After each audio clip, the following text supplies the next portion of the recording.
and welcome to Long Live the Queen, where we talk about the women who made history. And by we, I mean the royal we, because it's just me. Today, we're going to talk about Isabella de Warenne. One day we will be remembered.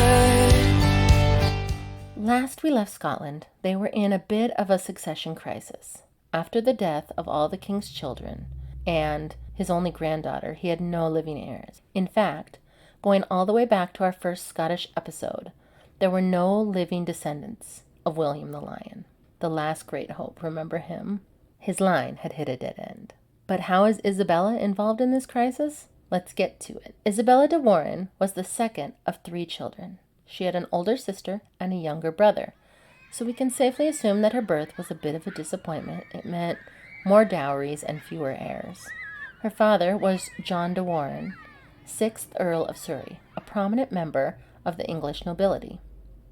An old family. His father came over with William the Bastard when he came over to become William the Conqueror, and he was very proud of that. Her mother was Alice de Lusignan. She was the half-sister of King Henry III of England. They shared a mother. Their mother, Isabella, was first married to King John, the first and last. That marriage produced King Henry. Her second marriage was to Hugh X of Lusignan. This marriage produced Alice. Alice's branch of the royal family was not only seen as lesser, they were resented. The king's Lusignan siblings were considered parasites and a liability to the kingdom by the English nobles. King Henry arranged a marriage for his sister to an earl. This didn't go over well. No one wanted to see a parasite marry an earl. But they did marry, and these were the parents of Isabella. When Isabella was young, her family added her younger brother. Unfortunately, her mother died in the process of having her 3rd child, and only son. Isabella was only 3 years old. Her childhood was a bit chaotic. England was going through a time, and her father was involved in many battles. Sometimes he won, sometimes he lost, fled, and had his lands taken away. Around the 9th of February, 1281, Isabella was about 28 and married to the 32-year-old John Balliol. I know you are all thinking, how refreshing to hear a 28-year-old woman married to a 32-year-old man. We don't get that kind of appropriate bridegroom ages very often. John Balliol may be a familiar sounding name. If you listen to Margaret, the Maid of Norway's episode, there was a debate about who would follow her in the event of her death before having children. Both John Balliol and Robert the Bruce, not the Robert the Bruce you're thinking of, his grandfather, claimed that they were up next. But we aren't there yet. In February of 1281, Margaret's grandfather was still King of Scotland with 3 living children, and John Balliol was King Alexander's second cousin once removed. His mother was the king's second cousin. 2 years into their marriage, they had their only confirmed child, though there were likely more. Records of the king's second cousin once removed and his children weren't the priority at the time. They named their son Edward, who has his own drama later. But because of distance to the crown, we don't have near enough information on Isabella. What we do know is just months after her marriage, the king lost his youngest child and spare, David. The same year, John and Isabella had their son, Edward. The king lost his oldest child and only daughter, Margaret, the Queen of Norway, and just the next year, the king lost his remaining child and heir, Prince Alexander. The king made everyone swear that they supported his granddaughter, and only heir, as the next ruler. Both John Balliol and Robert the Bruce thought they were next in line after the Norwegian princess, and this is the way it stayed for 8 years. It is thought that during this 8 years, Isabella died before she was 40.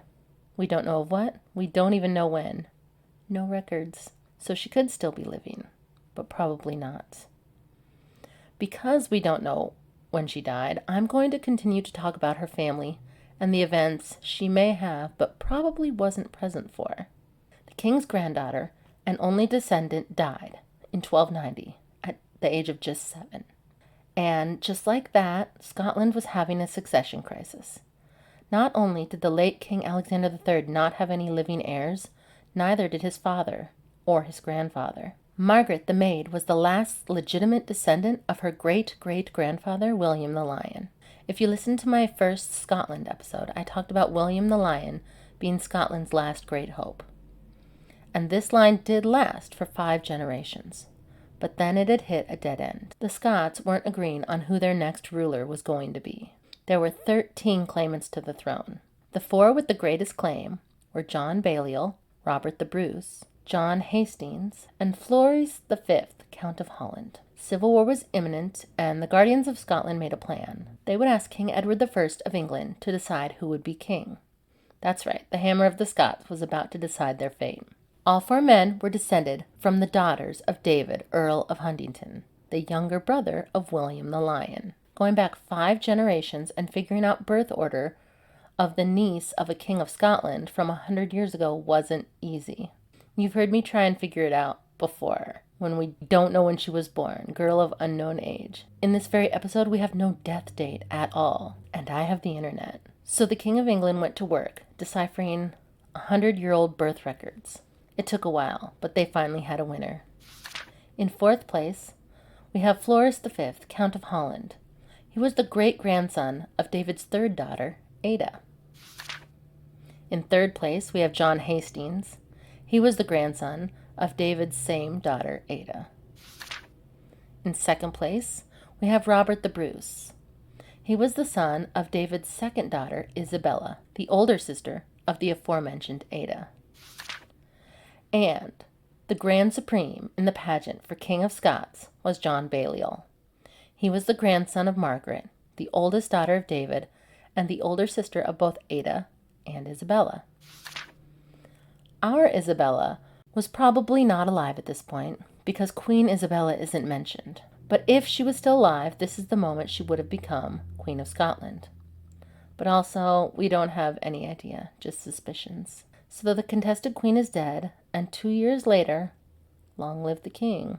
The deal that the Guardians of Scotland made with King Edward in exchange for him figuring out this mess of genealogical primogeniture spiderwebs. He was going to be recognized as Overlord of Scotland.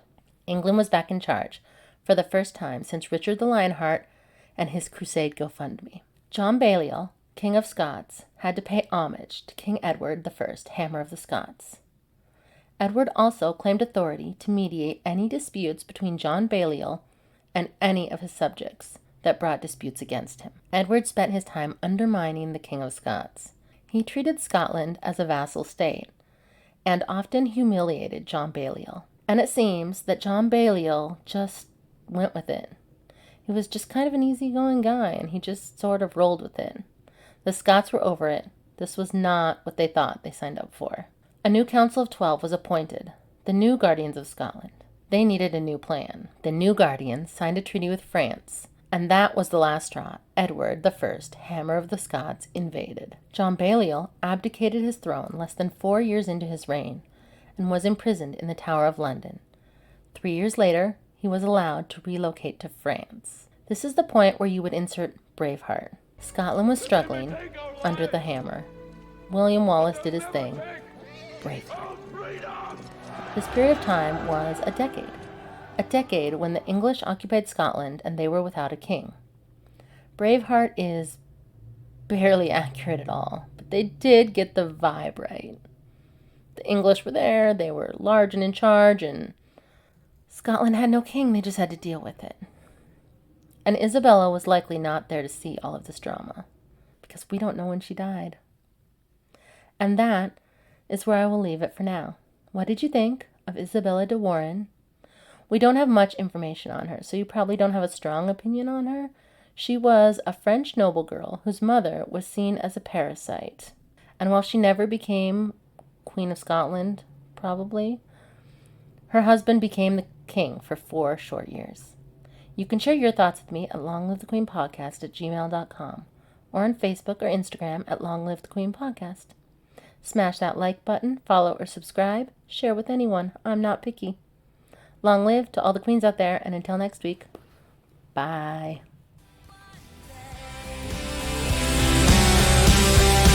Will be remembered.